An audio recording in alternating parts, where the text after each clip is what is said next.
Hey everybody, it's Time Travel Reviews here, back with another video. Now, this is going to be another top 10 list. Now, what this actually is my worst to best films that I saw in 2011 in the cinemas. Now, so this, like last list, I did my top 10 least favorite I watched in 2011. This is actually exclusively films made in 2011. Now, I did see some films made in 2011 that weren't in the cinema, but they won't be included on the list. This list will just be films that I went to the cinema for. Now, 2011 was quite a momentous year for me because I've been to the cinema probably 5 times as much as that I've ever used to go, and I used to only go like once or twice a year. And this year I went 11 times. Now, the thing, as I said, there's going to be a top 10 list because there's 10 new movies I saw, and I also went to see The Lion King in 3D, so that won't be included for obvious reasons. But yeah, so it's a top 10, the worst and best I saw in 2011.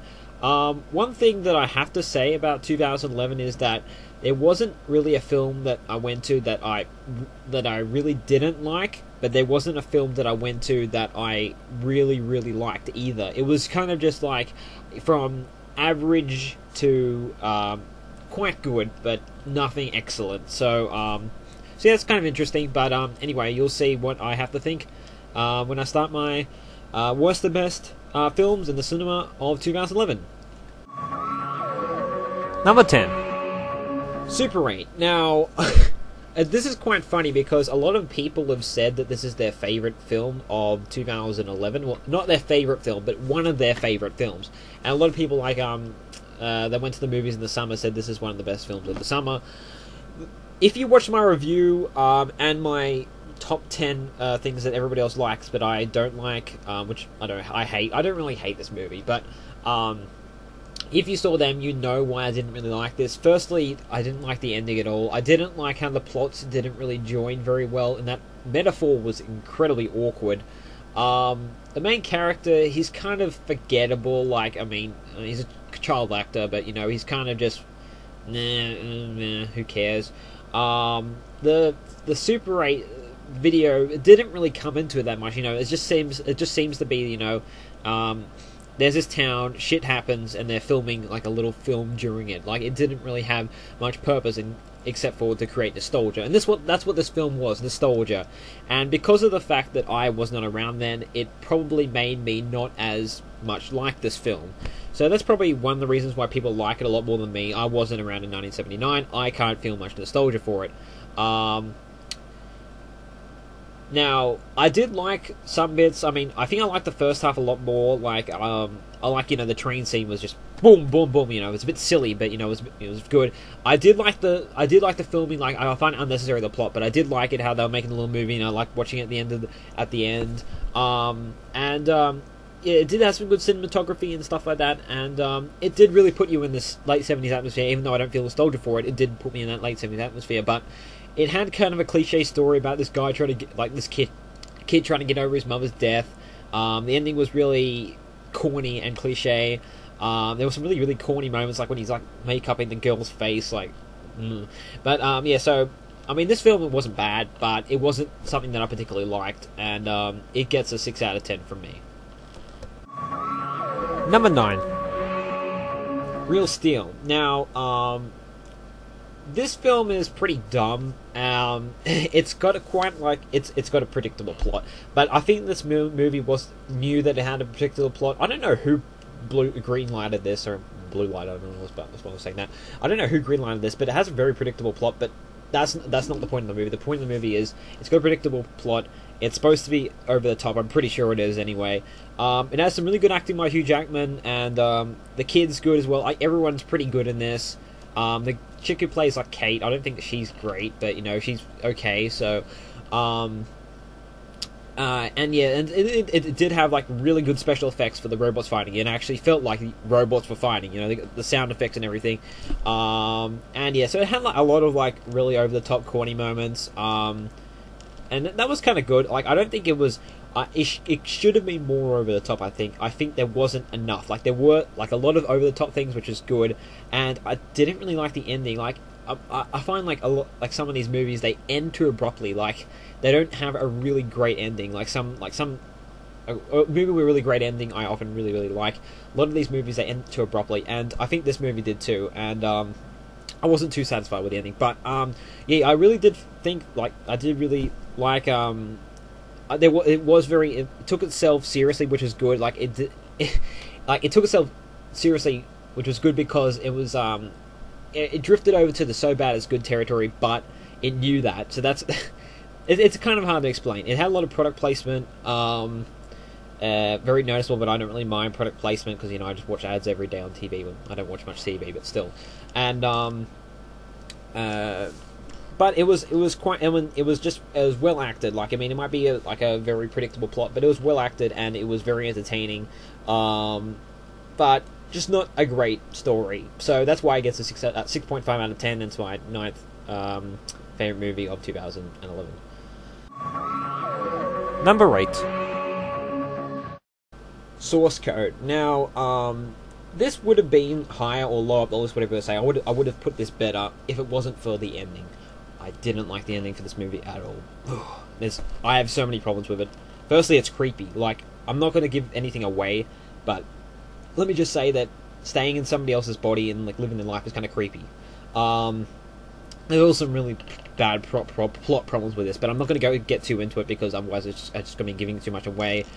The ending also just, like, undermines, like, everything you knew about the original movie, and, I mean, originally in the movie, it kind of just says, okay, well, you know, we've established these rules, but we're going to break them because, and, like, the scientist is like, oh, really?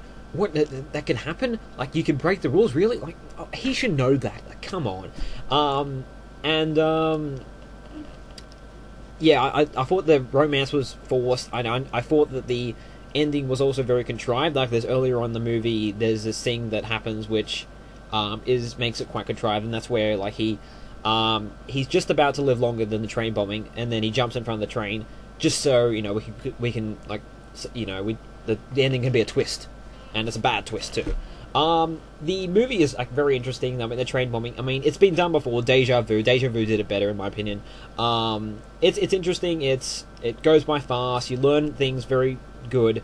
It's just the fact that ending wasn't very good, and so and the romance was just completely, like, this is one movie where this is a forced romance, and that's one of the things that gets me angry in movies. But yeah, so I like this movie. I like parts of this movie, but there were a lot of things I didn't really like. So that's why it's got number 8 on this list, and it's 6.5 out of 10. Number 7. Red Dog. Now, this movie is an Australian movie, so yeah, that's quite interesting because I'm Australian, so the only Australian movie I've seen this year. And it is emotional at times. I didn't really like the start. Like, I mean, it tells basically the story of what this one dog has meant to, like, a lot of people, and some of the acting is kind of hit and miss. The first story, where it's like this some ethnic guy talks about how he loved the dog so much. I didn't really like that story. I didn't think it was such a great one to start on. Some things I didn't really know what to feel about, such as, like, the red dog versus red cat fight. Like, sometimes in some ways I really liked it. In some ways I just thought it was just kind of painful to watch. So it doesn't really. It takes itself seriously at some points. It takes itself not very seriously at other points. I really think that it should have taken itself. I don't know. It seems to do it kind of well, but a lot of times it just kind of seems kind of like, okay, this scene we're taking it not seriously. Okay, we're going to go to seriously now. Okay, we're going to go back to not serious. It just seems kind of like, oh, we're going to have fun here. Oh, this bit, we're going to have fun. It's emotional. Oh, but wait, this bit is fun. It seemed kind of just a bit contrived, in my opinion. So that's the only thing, like, I had a problem with this movie. It was emotional. Like, I mean, it was pretty damn tear-jerkiness. I don't think I cried that much. I don't think I cried at all, actually, in this movie, but yeah. But, you know, there are some bits I really like, you know, where the red dog goes exploring. That bit's really good. a lot of the tales of like Red Dog are kind of forgettable. Um, like everybody's like celebratory of Red Dog is kind of just I don't really like find that much interest in watching it. But yeah, I mean, it was good, but it was obviously made on quite a low budget. So that's why I'm giving it a 6.5 out of 10. I can't really explain it like incredibly well, but I just didn't think the acting was particularly that great. And I think that was one of the main reasons where I didn't really like this. Like, I didn't really feel for the main characters because I didn't feel like the acting was that particularly good. I didn't really feel that these guys really liked this dog just so much. So, but yeah, apart from that, I did like it. So, it was kind of a hit and miss for me. And yeah, so 6.5 out of 10. Number 6. Puss in Boots. Now, I went with this with my school actually. Now it's pretty funny seeing Puss in Boots in year 11. I've only went to the movies with my school 3 times to see Monsters Inc. in 2001, Harry Potter 2 in 2002, I think it was, and Puss in Boots 2011. So I find that kind of funny. But yeah, like a lot of people in my school really liked it. A lot of people didn't find it funny at all. I was in the mixed bag here. Now it wasn't that funny. There were like a few kind of funny jokes. Like I'm not gonna say. Like I'll just say that the bit where it shows like where the egg has been. That's all I'm gonna say. I find that pretty funny. But I mean that's just one thing. And like some of these other movies that I had like several moments which I found funny. But yeah, I mean, if you're gonna watch this movie, it's gonna be because you want to see something new. And that's what this is. It's a movie which it's nothing quite like something else. And what I mean by that is that like it explores the fairy tales, and I think this is something that Shrek is all about, like exploring fairy tales and doing a twist on them, and that does this well. Like it does everything that you expect it to do, really. And as I said, it's not that funny. It has some like dance sequences which I didn't find too appealing. It's good looking. I watched this in 3D actually, but I don't think the 3D did that very much. I didn't think this was a great origin story for Puss in Boots, to be honest. I think that, considering the character that they made him out to be in Shrek 2, that they could have had a better origin story. And the way, the tone that the movie did at parts made it less funny. Like the fact that, everybody laughs at Puss in Boots being a cat. I think they should have played it straight, like, that, everyone's afraid of this, this cat. That's how they did in Shrek 2, and that's why it worked. And Shrek is the only one who, Shrek and Donkey, I think, is the only one who, says, oh, this guy's a cat, but everyone else is just, like, scared shitless of him. So, I think they should have done that again, but they planned not to. They didn't really take the funny side of this movie, which was kind of sad. It wasn't really, like, the Shrek movies are kind of a parody on things. This was more or less just, like, getting a fairy tale and taking it quite seriously. That's all it was. And, Shrek does it. The first 2 Shrek movies do it better. I don't mind Shrek 3 and 4 as much as some people. Some people really hate it. I don't mind them. Would I say Puss in Boots? I don't know where it would be. I haven't seen, like, Shrek 3 and 4 in ages, but I don't know where it would be in the spectrum. Actually, I did watch Shrek 4 this year, but I can't really remember too much. But I wasn't a huge fan of it. Some people were, and like the twist is just kind of, and it does one of those cliche things again, where a character reveals himself to be something, and then like after one little speech, oh okay, I'll do something else. I've seen it plenty of times. It's Titan A and probably 10 other things that I can't remember. But yeah, so this is a good looking film, and it does have like some very creative scenes, but not my favorite movie of 2011. And yeah, so 6.5 out of 10. Number 5, Tintin. Now, yeah, this jumps up the scale a bit. I actually went and watched this today. I actually watched 2 movies today, which I'll get to the other one later on.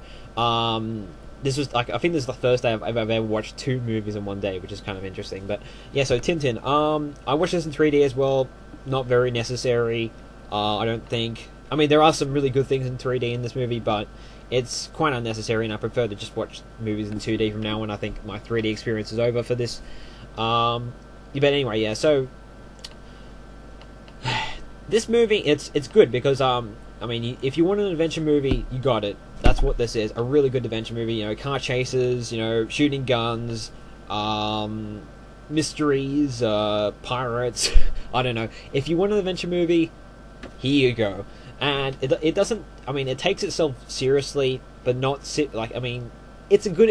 It takes itself the best amount of seriousness it can. It takes itself seriously, but some things it doesn't take seriously. Now, it has quite a lot of funny moments. It's not like incredibly funny, but it does have quite a lot of funny moments.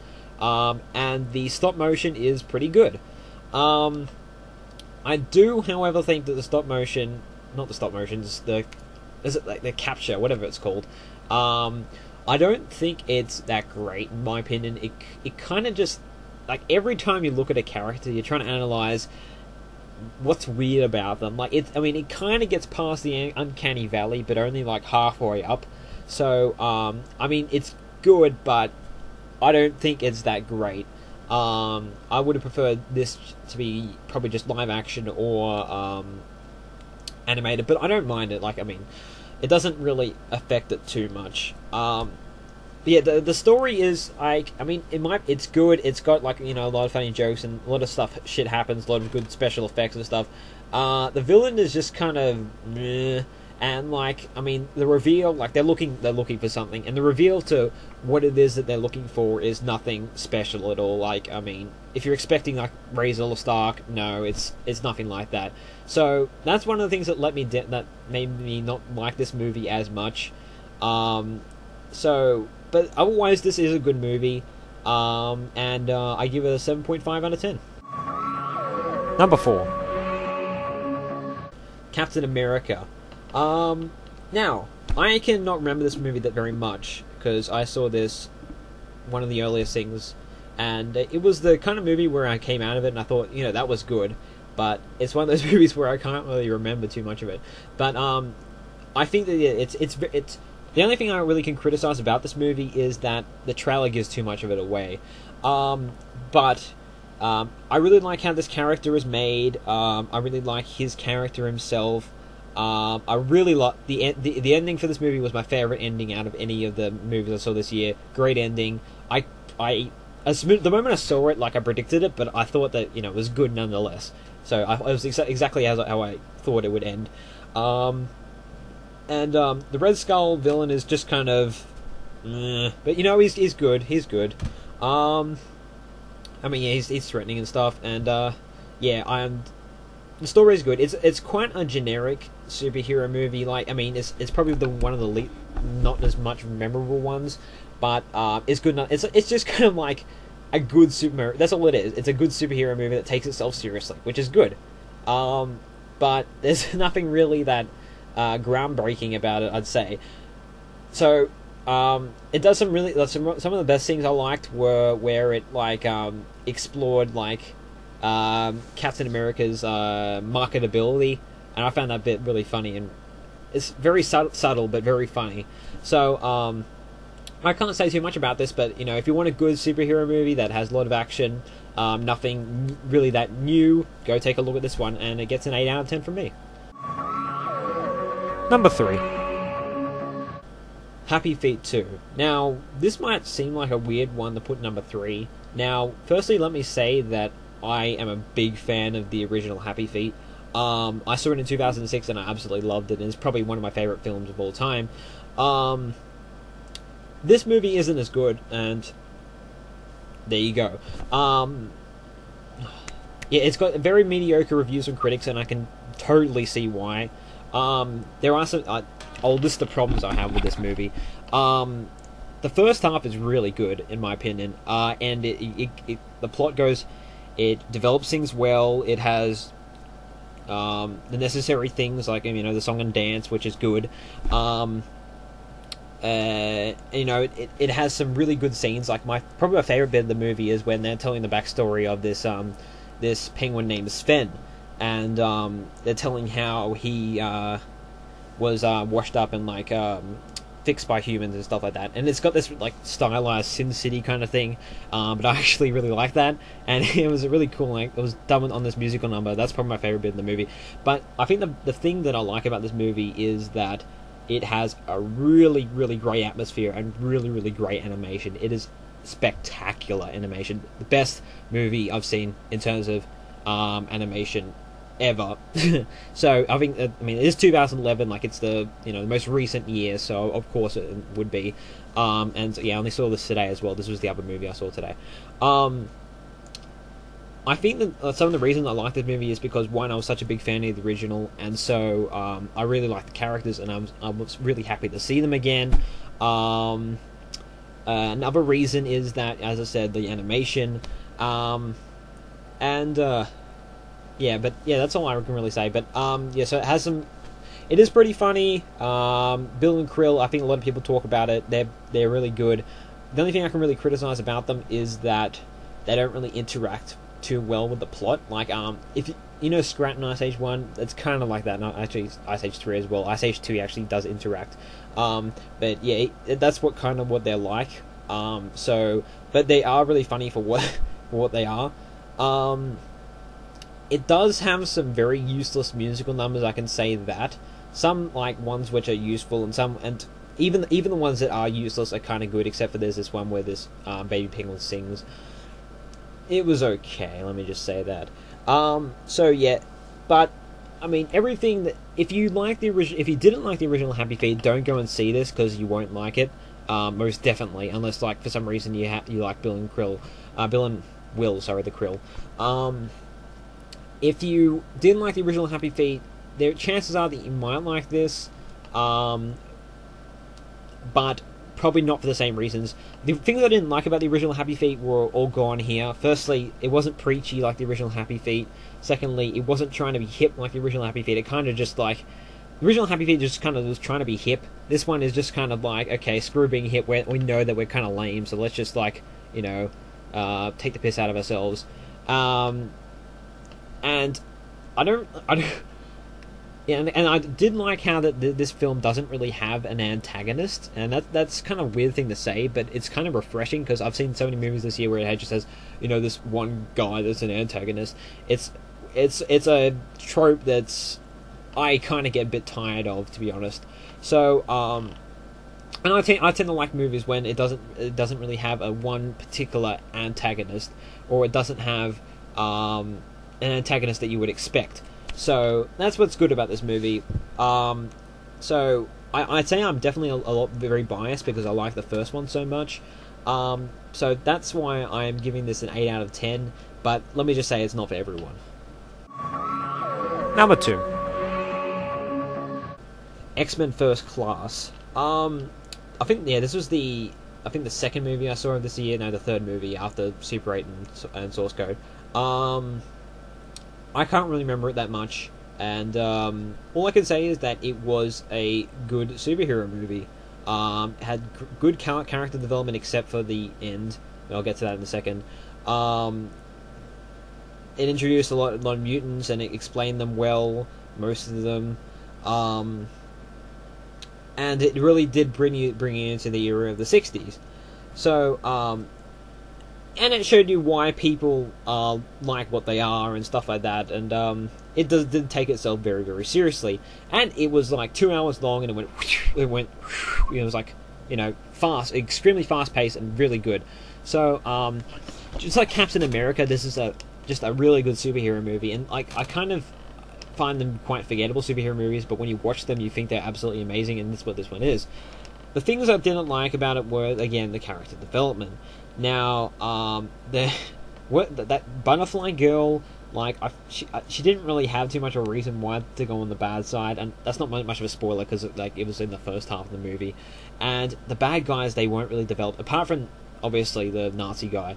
The bad guys weren't really developed very well, and some characters, like the brown head chick at the start of the movie, they just like disappear in the first half and come back at the end. Last 10 minutes I didn't like. Only because it seemed to rush things. Like, it was okay, but it just seemed to rush things, and they really, I wouldn't have minded at all if they explained everything about, you know, how Magneto came about in the sequel, but they didn't do that. So But what can I say? It's good tension, really good special effects. Probably my favorite of the X-Men movies. And yeah, just good. And I can recommend it for a lot of people. So 8.5 out of 10. Number 1. Rise of the Planet of the Apes. Now, let me just say that I do have problems with this movie, but very, and it's only plot problems. And I know it's weird getting to the problems with this movie, and it's number 1, but I mean, I want to tell you what I don't like about this movie. The end is, there are some problems with it, and I can't really remember them too much, but I remember after watching this movie, I'm thinking, yes, there are definitely problems, and I'm not going to say them either, because people will, no spoilers, but I can definitely say that there are definitely plot problems with the end of the movie, and if you really want to know more, just like message in the comments or something. But otherwise, this movie, quite, quite emotional.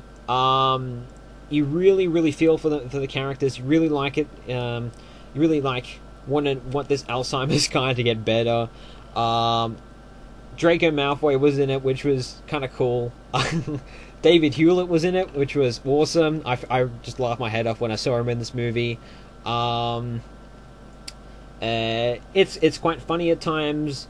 Not that funny, but it's funny at times, and it's good. I like seeing the life of this ape. So, what can I say? Like, I mean, it's quite original too, I guess. And I can see like why this ape feels this way at certain times. So yeah, and I really liked how the apes interacted with each other. It made me feel like these were actually apes, and it was actually kind of like funny to watch the apes interact, but it took itself seriously, which is good. So it wasn't unintentionally funny, but anyway, but it was fun as well. Mainly that's more the thing. So yeah, I can't really talk about this movie too much, but I did really like it, and I did have problems with it. But it wasn't anything major, and it didn't stop me from really liking this. As I said at the start of this list, I don't think this movie is excellent, but it was my favorite movie of 2011. If there was a sequel to this, if there was a sequel to X-Men First Class, if there was a sequel to Happy Feet 2, if there was a sequel to Captain America, which there will be, which is the Avengers, kind of. If there was a sequel to Tintin, if there was a sequel to Puss in Boots, I might go watch them. And I just realized I forgot a movie on the list, so I'll have to go record that. Anyway, so that's my list, everyone. Thanks for watching. I hope you have a happy new year. It's actually 11:13 p.m. I don't know if I'm going to get this uploaded by the time of the new year.